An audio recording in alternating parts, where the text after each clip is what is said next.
안녕하세요.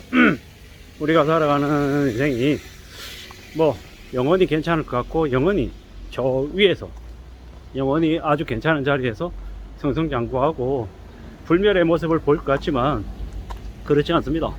상황은 언제든지 변합니다. 오늘 좋았던 게 내일 안 좋을 수 있고 내일 안 좋았던 게 모레는 괜찮을 수 있다는 겁니다. 영원 불변한 거 없고 상황 시시각각 바뀌기 때문에 너무 절망하지도 말고 그렇다고 너무 우쭐하면서 거드름 피우지도 않아야 될 것 같습니다. 우리가 살아가는 삶은 변화무쌍하다. 언제든지 변한다라는 이야기를 좀 드리고 싶었습니다. 이제 저는 1997년 IMF 때 대학생이었습니다.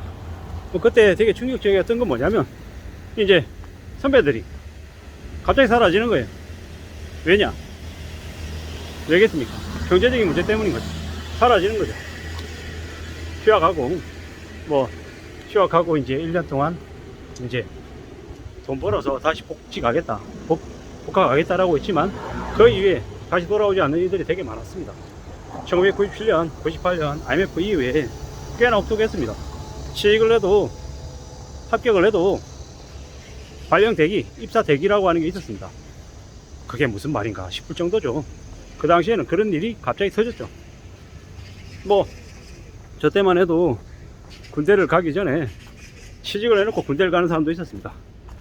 취직을 하고 군대를 가면 군대에서 기본급 월급을 줬습니다. 그리고 입사를 하면 어떻게 되냐? 군대에 있던 호봉이 2년 동안 인정을 받았어요. 지금 생각하면 말도 안 되는 일입니다. 그 당시에는 제가 군대에 있었을 때 군대에 있는 동료 중에 한 명은 군대에서 월급을 받고 회사에서 월급도 받았습니다. 회사에서 기본급 월급 받고 군대 월급 받고 그렇게 살았던 게 그 당시에 당연했습니다. IMF 직후였던 시기였으니까요. 그때는 적금 넣으면은 은행에서 이자를 10% 줬어요. 그게 당연했던 거고 주식이나 이런 것들 사람들이 그렇게 많이 하지 않았습니다. 또한 신용카드를 아무에게나 발급해 주지 않았어요. 소득이 확실한 사람들만 신용카드를 사용했죠. 그 당시에는 핸드폰도 아무나 가지고 다닐 수 없었죠. 왜? 고가니까. 근데 이제 그때하고 지금하고 비교하면 여러 가지 변한 것들도 많고 좋아졌던 것도 있죠. 근데 확실한 건 뭡니까? 변해가더라는 거죠. 그 변화 속에서 정해야 되는 거고. 지금은 이제 수익률 10%짜리 금융상품을 기대하는 게 좀 오바죠. 함부로 그랬다가는 이제 사기당하기 십상이죠. 왜? 그런 게 잘 없으니까요. 흔하지 않으니까. 지금 같은 경우에는 기준금리가 3%이기 때문에 채권 같은 거 5%짜리 6%짜리 고수익, 그러니까 안전한 채권들 이제 사서 이렇게 채권 이자 받을 수 있는 상황이 된 거죠. 그것도 불과 몇 년 전만 하면 어떻습니까? 신종자본증권이라고 해서 그 금융권들, 은행권들의 이제 금융체를 사기는 되게 어려웠죠. 근데 지금은요, 사기 쉽죠. 그런 식으로 계속 상황은 바뀌어 가더라는 거죠. 앞으로 우리가 이제 맞이하게 될 이제 금융 관련한 상황들, 기준금리, 그리고 시중금리 어떻게 되겠습니까? 2023년 말, 2024년, 2025년, 2026년 기간이 지날수록 금리 많이 올라갈 겁니다. 시중금리 많이 올라가고 집값 많이 내려갈 거고 할인 분양할 거고 상이 꽤나 많이 지금하고 비교하면 많이 다를 거다라는 거죠. 근데 확실한 건 뭡니까? 사람은 잘 안 변한다라는 거. 과거나 지금이나 미래나 웬만한 사람들은 과거에 결정하고 행동하고 했던 것들을 앞으로도 비슷하게 할 가능성이 큽니다. 집값이 내려가니 어쩌니 얘기해도 다른 한쪽에서는 집값은 영원히 울상한다라고 생각하고 믿는 사람 있을 거고, 무리하게 주식해가지고 폐가 망신하고 코인으로 다 말아먹어도 다음번에 지나면 또 똑같이 코인 투자하는 사람 나온다라는 거죠. 선물이나 아니면 인버스나 이런 것들 해가지고 말아먹듯이 말이죠.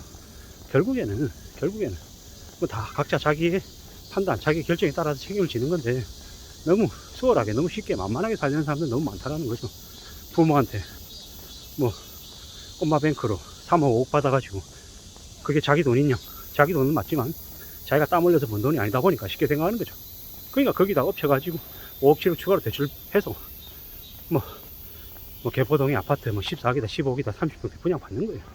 분양 받아놓고 지금 10억 올랐다고 좋아하는데 입주 안 됩니다. 쉽지 않습니다. 아주 운 좋게 빠져나오면 다행이지만 그렇지 않으면 깝깝한 거죠. 결국에는 각자 판단에 따라서 움직이고 결정하고 판단하는 건데 책임은 다 자기가 진다. 남한테 떠넘기려고 했던 사람들, 사기치려고 했던 사람들 대가 지불한다라는 겁니다. 시간이 걸릴 뿐인 거지 자기 게 아닌데 탐하는 사람들은 결국 그 대가를 자기가 치르게 있다 라는 말씀을 좀 드리고 싶었던 거고, 결국에는 뭐가 됐건 간에 쉽게 생각하는 거, 그건 건물이다. 너무 쉽게 너무 만만하게 뭔가를 결정하고 판단하고 움직이면 어떻게 됩니까? 힘들어집니다. 절대로 그렇게 쉽게 뭔가를 결정하고 뭔가를 얻을 생각은 안 하는 게 좋겠습니다. 그런 생각을 했다가 나중에 다 어떻게 됩니까? 큰 화를 입습니다. 큰 화를. 괜찮지 않다라는 거죠. 무서운 일이죠. 끔찍한 일입니다. 그런 끔찍한 일을 겪고 난 다음에 한참 지나고 나면 느끼죠. 뭐 누가 그렇게 얘기하더라고. 연끌족들 이번에 집값 떨어진 것 때문에 뭐 힘들어하는데 힘들어할 만은 아니다라고 박은갑 씨가 그렇게 얘기하더라고요. 박은갑 뭐 부동산 전문가라고 하는 이가 말이죠.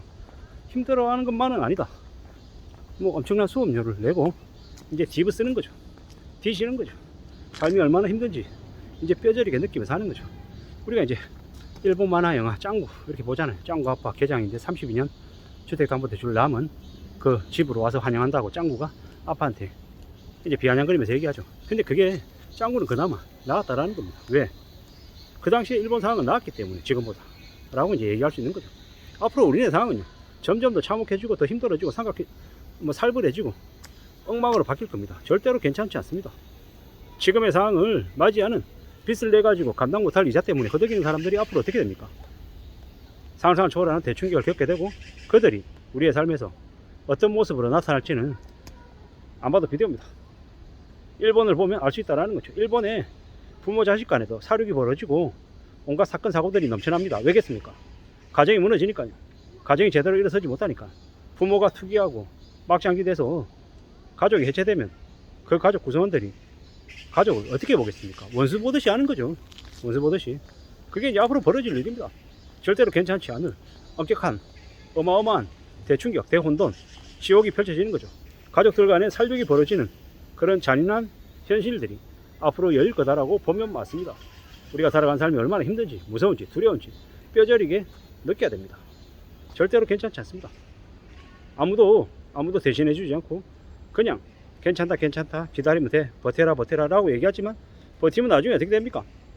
자기 자신과 가족이 하청민의 삶을 벗어나지 못한다라는 겁니다. 사람은 한 번 더 생각하고 움직여야지. 덜컥 결정했다가 한번 추락하고 나면 다시 올라오는데 엄청난 노력이 필요합니다. 거의 대부분은 못 올라옵니다. 그냥 하청민으로 전락해서 평생 그렇게 삽니다.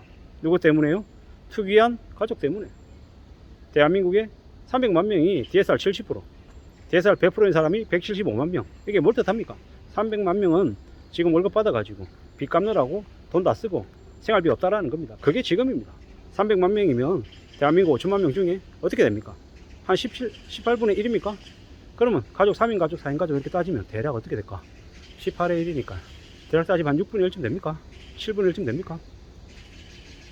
생각보다 많은 사람들이 영끌하고 비투하고 무리하게 빚낸 탓에 앞으로 지옥에서 살게 될 거다 라는 말씀을 드리고 싶었습니다. 조심 또 조심하며 살아도 하나도 과하지 않다는 말씀을 드립니다. 감사합니다.